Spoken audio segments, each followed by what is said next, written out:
राजस्थान में इन दिनों जैसा माहौल देखने को मिल रहा है, उससे ऐसा लग रहा है जैसे कि विधानसभा चुनाव अब साल भर ही दूर है।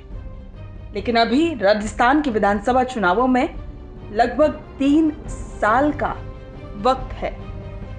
सचिन पायलट की मेवाड़ में एंट्री के बाद से न सिर्फ बीजेपी को टेंशन है, बल्कि भारत आदिवासी पार्टी को भी टेंशन है, क्योंकि भारत आदिवासी पार्टी मेवाड़ क्षेत्र को अपना गढ़ बनाना चाहती है और इसके पीछे की बड़ी वजह है वहां पर आदिवासी बाहुल्य जनता बड़ी संख्या में है। आदिवासी वोटर्स वहां की जीत में बड़ी भूमिका निभाती है और यही वजह है कि राजकुमार रोत भी लगातार प्रयास कर रहे हैं कि डूंगरपुर बांसवाड़ा के इलाकों के साथ साथ प्रतापगढ़, चित्तौड़गढ़ और उदयपुर क्षेत्र भी उनके पक्ष में आए और वहां के वोटर्स में वो अपनी पकड़ बनाए, ताकि आने वाले विधानसभा चुनावों में मेवाड़ का क्षेत्र उनकी पार्टी का गढ़ बन जाए।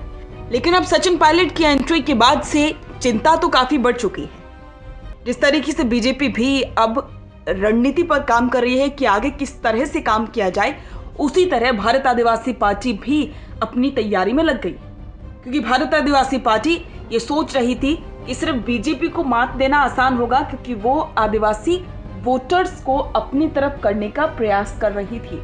लेकिन अब सचिन पायलट की एंट्री के बाद जाहिर सी बात है कि न सिर्फ बीजेपी के राजपूत वोटर्स को पायलट अपनी तरफ कर सकते हैं, बल्कि भारत आदिवासी पार्टी के वोटर्स आदिवासी समाज को भी सचिन पायलट कांग्रेस की तरफ मोड़ सकती है और इसी वजह से अब सभी की चिंता बढ़ चुकी है।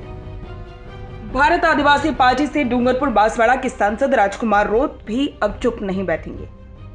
अब तक उनका गढ़ सिर्फ बांसवाड़ा और डूंगरपुर तक सीमित रहा है, लेकिन वे साफ कह चुके हैं कि आने वाले समय में प्रतापगढ़, चित्तौड़गढ़ और उदयपुर भी उनकी प्राथमिकता में। वजह साफ है, यहाँ भी आदिवासी मतदाता निर्णायक भूमिका निभाते हैं। रोत की राजनीति का आधार आदिवासी अस्मिता और भील प्रदेश का सपना है। यही मुद्दा उन्हें ग्रामीण इलाकों में गहरी पैठ दिलाता है। अगर वे बांसवाड़ा, डूंगरपुर से निकलकर उदयपुर और प्रतापगढ़ में भी मजबूत हो जाती हैं, तो कांग्रेस और भाजपा दोनों को एक बड़ी टक्कर दे सकती है। अब सवाल यह है कि जब पायलट मेवाड़ और आदिवासी बहुल क्षेत्रों में कांग्रेस को मजबूत करने आएंगे, तो क्या उनका रास्ता रोत आसान छोड़ेंगे? सचिन पायलट कांग्रेस को फिर से खड़ा करना चाहते हैं। रोत बीजेपी को राजस्थान की बड़ी ताकत बनाना चाहते हैं। दोनों का लक्ष्य एक ही मतदाता वर्ग पर है, आदिवासी और ग्रामीण वोटर। यही वजह है कि आने वाले समय में दोनों नेताओं की रणनीतियां सीधे सीधे टकरा सकती हैं। बीजेपी पायलट के लिए कितनी मुश्किल खड़ी करेगी, ये भी एक बड़ा सवाल है।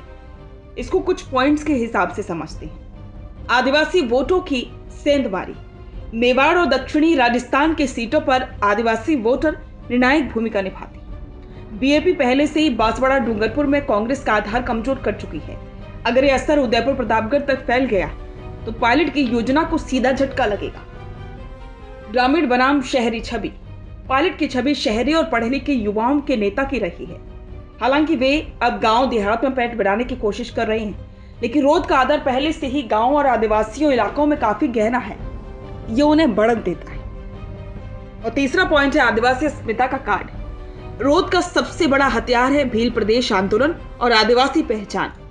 कांग्रेस और भाजपा दोनों इस मुद्दे पर साफ स्टैंड नहीं ले पाती। ऐसे में बीजेपी आदिवासी मतदाताओं को ज्यादा भावनात्मक रूप से जोड़ पाती है। दिलचस्प बात तो यह है कि इस पूरे खेल में भाजपा ने भी अपनी चुप्पी साध रखी है, लेकिन जानकार मानते हैं कि भाजपा को भी उतनी ही चिंता है जितनी कांग्रेस को। पायलट अगर मेवाड़ में सफल होते हैं तो कांग्रेस को सीधा फायदा होगा। अगर रोत बीजेपी को और फैलाती हैं तो भाजपा का परंपरागत वोट बैंक भी प्रभावित होगा। यानी कि बीजेपी का उदय सिर्फ कांग्रेस ही नहीं, भाजपा के लिए भी एक बड़ी चुनौती है।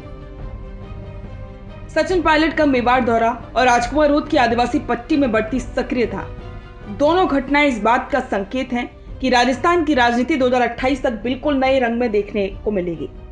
यहाँ पायलट कांग्रेस को कमजोर इलाकों में मजबूत करने निकले हैं, वहीं राजकुमार रोत अपनी पार्टी को बांसवाड़ा, डूंगरपुर से आगे ले जाकर पूरे दक्षिणी राजस्थान का चेहरा बनाना चाहती हैं। सबसे बड़ा सवाल यही है कि क्या पायलट कांग्रेस के लिए मेवाड़ में जमीन तैयार कर पाएंगे, या फिर राजकुमार रोत भी भारत आदिवासी पार्टी उनकी राह में सबसे बड़ी मुश्किल बन जाएगी।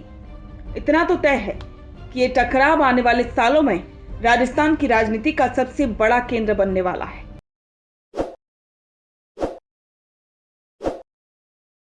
ताज़ा खबरों के लिए विजिट करें द फैक्ट इंडिया की वेबसाइट और डाउनलोड करें द फैक्ट इंडिया ऐप।